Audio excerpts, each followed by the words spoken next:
2024 లేదా 25లో డిగ్రీ లేదా బీటెక్ చదివారా? సాఫ్ట్‌వేర్ జాబ్ కోసం ఎదురు చూస్తున్నారా? అయితే కోడ్ జ్ఞాన్ 100 డేస్ కోర్సులో చేరండి. జాబ్ సాధించండి.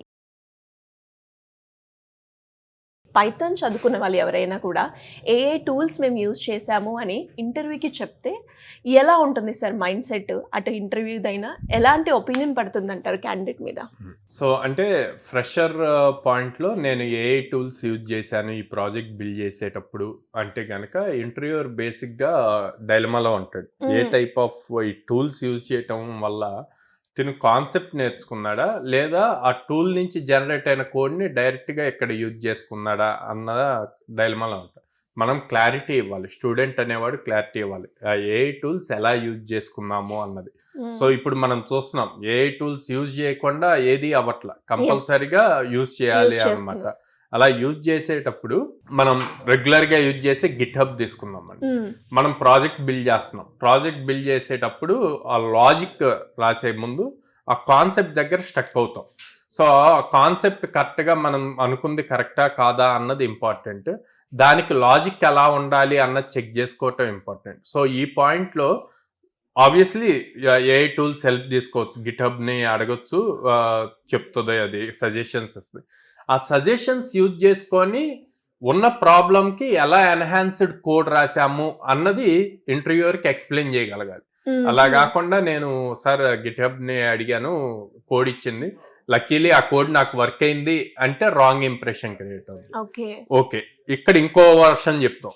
సో ఓకే, గిట్ హబ్ని అడిగాను సార్, కోడ్ ఇచ్చింది, నేను ఆ కోడ్ని నెక్స్ట్ లెవెల్లోకి ఆప్టిమైజ్ చేశాను, ఆప్టిమైజ్ చేసిన కోడ్ని నేను ఇందులో వాడాను అని థియరిటికల్గా చెప్పి ఆ కోడ్ అది ఏమిచ్చింది, ఎలా వర్క్ అవుద్ది, నేను ఆప్టిమైజ్ ఏం చేశాను, ఆప్టిమైజ్ చేయటం వల్ల ర్యామ్ యూసేజ్ కానీ లేకపోతే టైం, ఎగ్జిక్యూషన్ టైం కానీ ఎంత తగ్గింది అన్నది ప్రాక్టికల్గా చెప్పగలిగితే అదొక ఇంప్రెషన్ క్రియేట్ అవుతుంది. సో ఇలాగా ఏ యూజ్ చేయటం వల్ల ప్రతి ప్రాజెక్ట్లోనూ ఇంప్రూవ్మెంట్స్ పెరుగుతాయి. కానీ ఏ ఇచ్చిన కోడ్ని నేను డైరెక్ట్గా యూజ్ చేశాను అంటే తిను కంపెనీకి ఎలా సెట్ అవుతాడు అన్న డౌట్ వస్తుంది. మనకేం కావాలి, ప్రతి డెవలపర్కి ఎంత ఏఐ సపోర్ట్ ఉన్నా లాజికల్ థింకింగ్ అన్నది ఇంపార్టెంట్. ఓకే, కోడింగ్, లాజికల్ కోడింగ్ని ఎంత ఇన్డెప్త్ రాయగలం, డేటా స్ట్రక్చర్ అండ్ అల్గరిథమ్స్ని ఎలా యూజ్ చేయగలం అన్నది ఇంపార్టెంట్. అవి తెలియకుండా డైరెక్ట్గా ఏఐని యూజ్ చేసి నేను ప్రాజెక్ట్ బిల్డ్ చేశానన్న ఒపీనియన్ మీరు ఎక్స్ప్రెస్ చేసే వర్డ్స్ ద్వారా, మీరు ఏదైతే ఎక్స్ప్లెనేషన్ ఇస్తారో దాని ద్వారా గనక క్రియేట్ చేశారు అంటే మీరు జాబ్ ఆపర్చునిటీ మిస్ అయినట్టు.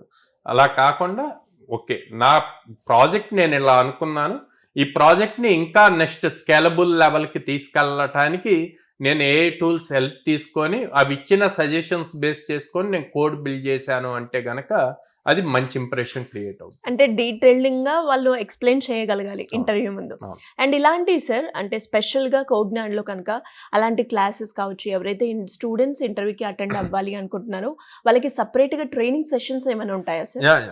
మన ప్రతి ప్రోగ్రామ్ ఇప్పుడు for suppose Python full stack with AI integrated అండి, Java full stack with AI integrated అంటే మీ అప్లికేషన్ మొత్తం బిల్డింగ్ డైరెక్ట్ కోడింగ్తో చేశాక మళ్ళీ అదే అప్లికేషన్ని ఏఐతో ఎలా బిల్డ్ చేస్తామో అది ఇచ్చిన సజెషన్స్ యూజ్ చేసి మనం ఎలా ఇంప్రూవ్మెంట్స్ చేయొచ్చు అన్నవి కూడా కంప్లీట్గా నేర్పిస్తారు. ఎన్ని డేస్ ఉంటుంది సార్? 100 days అండి. 100 days ఉంటుంది. అండ్ అలాగే రెజ్యూమ్ బిల్డింగ్ ఇవన్నీ కూడా ఇందులోనే ఇంక్లూడ్ అయ్యాయి. Resume building, LinkedIn profile creation, Git hub maintain చేయటం, ఇవన్నీ వస్తాయి. డైలీ అప్డేట్స్ పెట్టాలా సార్ స్టూడెంట్స్? ఖచ్చితంగా లింక్డ్ఇన్ లో పోస్ట్ చేయాలండి, గిట్ హబ్ లో వాళ్ళు కమిట్ చేయాలి, వాళ్ళు రాసిన కోడ్ ని స్టోర్ చేయాలి. ఇలా చేయటం వల్ల వీళ్ళకి ఏమవుద్ది అంటే రేపొద్దున వీళ్ళ ఇంటర్వ్యూకి ఆ రెజ్యూమ్ పంపించే దాంట్లో ఈ లింక్స్ మెన్షన్ చేస్తే ఇంటర్వ్యూయర్స్ ఆ లింక్స్ ఓపెన్ చేసి చూస్తారనమాట. ఆ లింక్స్ రెజ్యూమ్ లో మెన్షన్ చేయటం వల్ల ఇంటర్వ్యూయర్ మీరు చెప్పిన ఆన్సర్స్ బేస్ చేసుకొని అవసరమైతే మిమ్మల్ని డైరెక్ట్ గా లింక్ ఓపెన్ చేసి చూపిమండి.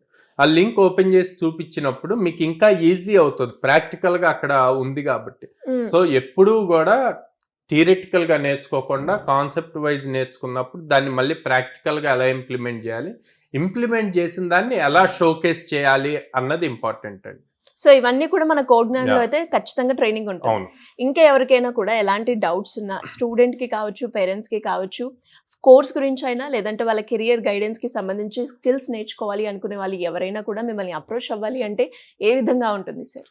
స్క్రీన్ మీద కనిపిస్తున్న నెంబర్స్ కాల్ చేయొచ్చు అండి, ఆర్ డైరెక్ట్గా మా బ్రాంచెస్కి విజిట్ చేయొచ్చు. విజయవాడలో మొగలరాజపురంలో ఉంది, హైదరాబాద్ JN2 మెట్రో స్టేషన్ దగ్గర ఉంది, అండ్ అమీర్పేటలో చెన్నై షాపింగ్ మాల్ ఆపోజిట్లో ఉంది, అండ్ వైజాగ్లో ద్వారకా నగర్ ఫస్ట్ లైన్లో ఉంది. ఫిబ్రవరి నుంచి స్టార్ట్ అవుతుంది. ఓ సో వైజాగ్లో కూడా కొత్తగా ఒక బ్రాంచ్ రాబోతుంది. అవును. అండ్ అలాగే సార్ ఎస్పెషల్లీ ఆడపిల్లలకి ఎవరికైనా కూడా అంటే హాస్టల్ ఫెసిలిటీ కావచ్చు, లేదు అంటే కొంతమందికి ఫీ ఏదైతే ఉందో అది కొంచెం బర్డన్ అవుతూ ఉంటుంది ఫైనాన్షియల్గా లో ఉన్న వాళ్ళకి. అలాంటి వాళ్ళకి కోడ్జ్ఞాన్ నుంచి ఏమైనా సపోర్ట్ ఉందంటారా? సో గర్ల్స్కి అయితే విజయవాడ బ్రాంచ్లో ఇన్ హౌస్ హాస్టల్ ఫెసిలిటీ ఉందండి, అండ్ ఫీజ్ పాయింట్లో అయితే లో కాస్ట్ EMI ఆప్షన్ ఉంది. ఓ సో అలా కూడా మనం కనెక్ట్ అవ్వచ్చు అవును. కోడ్జ్ఞాన్ని. అవును. ఎనీవేస్ థ్యాంక్ యూ అండి, thank you so much. Thank you.